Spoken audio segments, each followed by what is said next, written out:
ഇത് മനക്കൊടി പുള്ള് വഴി. നമ്മുടെ മഞ്ജു ചേച്ചിയുടെ വീട് ഇവിടുന്ന് ഒരു 1/2 കിലോമീറ്റർ പോയി കഴിഞ്ഞാൽ നമ്മുടെ മഞ്ജു ചേച്ചിയുടെ വീടായി. 1/2 കിലോമീറ്ററുള്ള ഇവിടെ നിന്ന് അങ്ങോട്ട്. ഇതൊരു പ്രകൃതി രമണീയമായിട്ടുള്ളൊരു സ്ഥലമാണ്. ഇവിടെ വൈകുന്നേരങ്ങളിലൊക്കെ കണ്ടമാനം ആൾക്കാർ ടൂറിസ്റ്റുകളായിട്ട് വന്നിട്ട് അവർക്ക് ഉല്ലസിക്കാനായിട്ടുള്ള ബോട്ടുകൾ, കൊട്ട, വഞ്ചികൾ അങ്ങനെ തുടങ്ങി എല്ലാ ഉല്ലാസ സൗകര്യങ്ങളൊക്കെ ഉണ്ട് ഇവിടെ. ഒരു ഞായറാഴ്ചകളിൽ രാത്രി കഴിഞ്ഞ് ഇവിടെ ഭയങ്കര തിരക്കായിരിക്കും.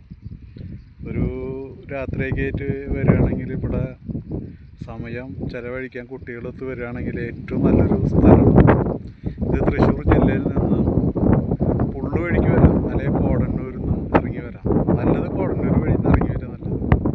അങ്ങനെ വരികയാണെങ്കിൽ നിങ്ങൾക്ക് ഒരു ദിവസത്തെ നിങ്ങളുടെ സന്തോഷകരമായിട്ടുള്ള ഒരു ദിനം ഇവിടെ സന്തോഷിച്ച് മടങ്ങാനായിട്ട് സാധിക്കും. പിന്നെ ഇത് കഴിഞ്ഞ് കഴിഞ്ഞാൽ പിന്നെ ഇവിടെ ലഘുഭക്ഷണ ഒരു കടകളാണിത്. സ്റ്റാള് നല്ല ഭക്ഷണം കഴിച്ച് സന്തോഷത്തോടെ കടന്നു പോകാൻ പറ്റാവുന്ന ഒരു സ്ഥലമാണത്. ഇത് ഞാൻ നിങ്ങൾക്ക് റെക്കമെൻഡ് ചെയ്യുന്നു. വന്നിട്ട് എന്തായാലും നഷ്ടം നിങ്ങൾക്ക് സംഭവിക്കില്ല, അത് ഉറപ്പായിട്ടുള്ള കാര്യമാണ്.